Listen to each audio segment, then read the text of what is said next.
हजारीबाग के बड़का गांव में कई जगहों पर ईडी की छापेमारी चल रही है और अम्बा प्रसाद के निजी सहायक संजीत साहब, मनोज दांगी, पंचम कुमार के ठिकानों पर ईडी की टीम छापेमारी कर रही है। अम्बा प्रसाद के करीबी ठेका कंपनी शक्ति इंटरप्राइजेज, अंजन प्रसाद और किशोर प्रसाद कंपनी के प्रोपराइटर और एनटीपीसी पतरातू में कॉन्ट्रैक्टर का काम करते हैं, जिनके यहाँ छापेमारी चल रही है। अम्बा प्रसाद के अवैध बालू ट्रांसपोर्ट का काम देखता है याकूब और आरकेटीसी ट्रांसपोर्टिंग को लेकर भी ये जांच चल रही है, सूत्र ने बताया है।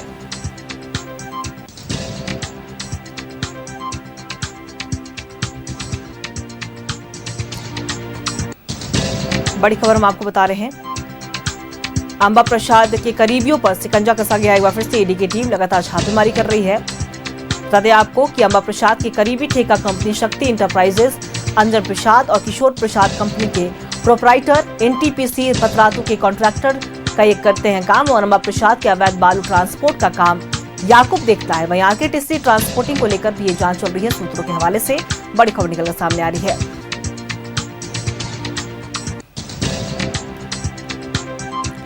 और आरकेटीसी ट्रांसपोर्टिंग कंपनी झारखंड में भी घोटाला कर चुकी है, इस तरह के बातें भी निकलकर सामने आई है। वहीं ईडी के रडार पर आरकेटीसी ट्रांसपोर्टिंग कंपनी भी है, सूत्र बता रहे हैं।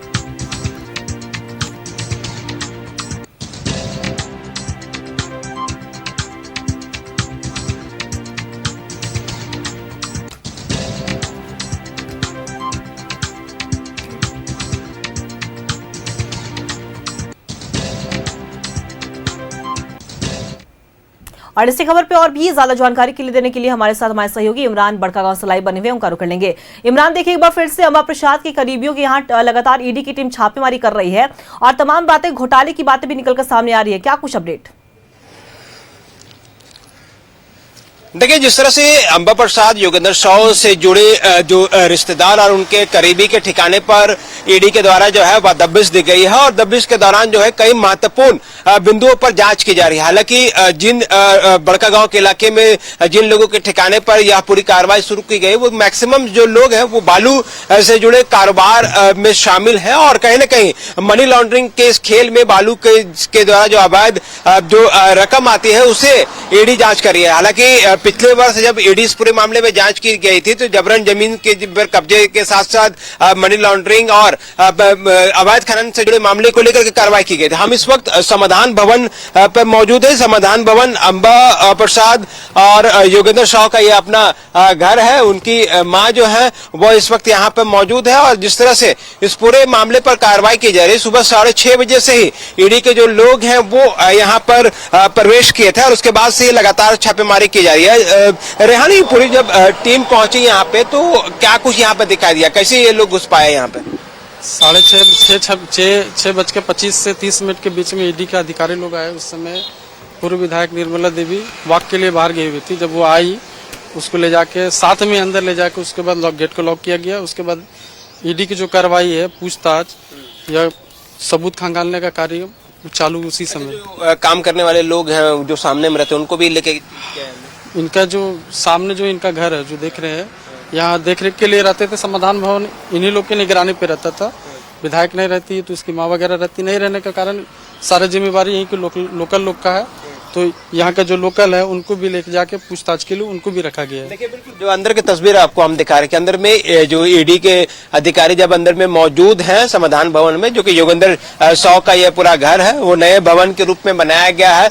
पिछले कुछ वर्ष पहले ही इस घर में गृह प्रवेश हुआ है और ऐसे में ईडी के जो अधिकारी हैं 2 अलग अलग गाड़ियों पर यहाँ पर पहुंचे थे और सुबह से ही लगातार पूरे मामले को लेकर के जो है ईडी के अधिकारी खंगाल रहे हैं। हालांकि 2 से 3 गाड़ी दिखाई दे रही है, उसके आधार पर यहाँ पर टीमें पहुंची थी। एक बड़ी कार्रवाई जो है टीम के द्वारा यहाँ पर की गई है। पूरे मामले को अगर हम देखें तो मनी लॉन्ड्रिंग से जोड़ करके इस पूरी कार्रवाई को देखा जा रहा है। इस पूरी कार्रवाई की तार जो है वो पिछले वर्ष जो ईसीआर दर्ज किया गया था ईडी के द्वारा, उस ईसीआर के तहत इस पूरे मामले पर कार्रवाई की जा रही है। अब इस पूरी कार्रवाई की तार आगे कहां तक पहुंचता है ये देखने वाली बात बात होगी, लेकिन जिस तरह से लगातार रांची, हजारीबाग और बड़कागांव के इलाके में ईडी के द्वारा जो है छापेमारी की जा रही है, छापेमारी के दौरान जो है कई महत्वपूर्ण डिवाइस, अकाउंट नंबर और दस्तावेज मिलने की सूचना है, जिसके आधार पर ईडी की जो कार्रवाई है वो तेजी से आगे बढ़ रही है। हालांकि इस पूरे मामले को अगर हम देखें तो जो पिछले वर्ष ईडी के द्वारा जो कार्रवाई की गई थी,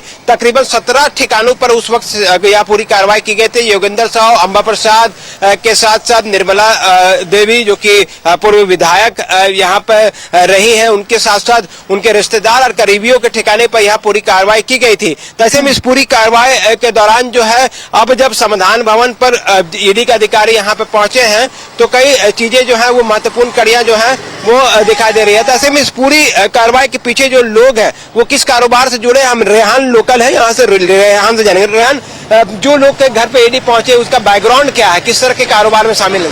इनका बैकग्राउंड 100 परिवार से ज्यादा क्लोज, 100 परिवार के क्लोज है। उनके साथ साथ इनका बालू का जो सारा खेल जो इस क्षेत्र में चलता है, बालू का जो सारा खेल जो अवैध रूप से संचालित होता है, बालू से जुड़े लोग हैं, अवैध रूप से बालू का कारोबार करते हैं, उन्हीं लोगों के घर ईडी से देख रहे थे स्टॉक करके बालू भी रखा गया है बड़े पैमाने पर, बहुत बड़े पैमाने पर यहाँ पे बालू स्टॉक भी हुआ, अवैध रूप से बालू संचालित होता है। और यहाँ लोकल नदी है, बहुत सारा नदी, यहीं से बालू लोग उठा के जमा करते हैं और यहीं से स्टॉक अवैध रूप से सप्लाई होता है। लोकल डिस्ट्रिक्ट एडमिनिस्ट्रेशन का क्या रोल रहता है इसमें? इसमें कुछ कार्रवाई नहीं अब तक।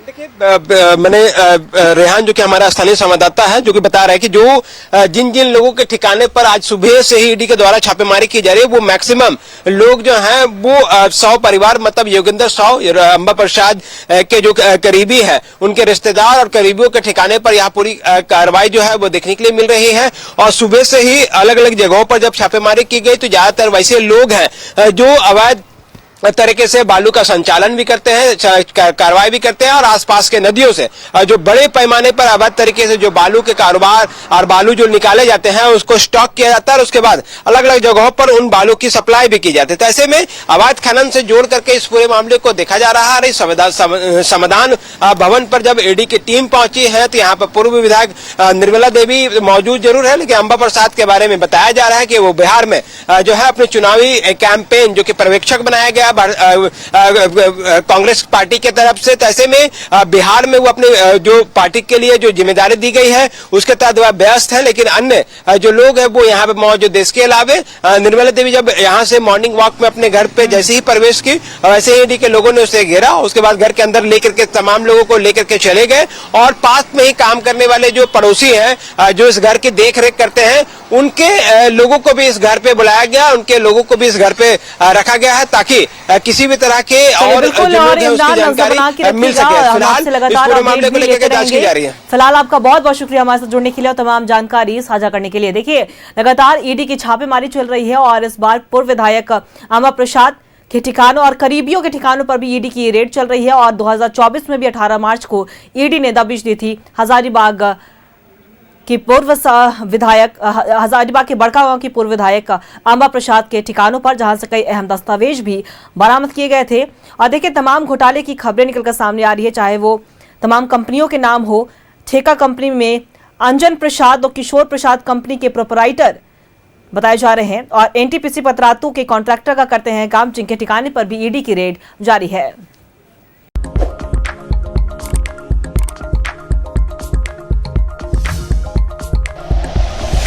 Like and share videos, subscribe करें हमारा चैनल और प्रेस करें बेल आइकॉन। न्यूज़ 11 भारत, सच है तो दिखेगा।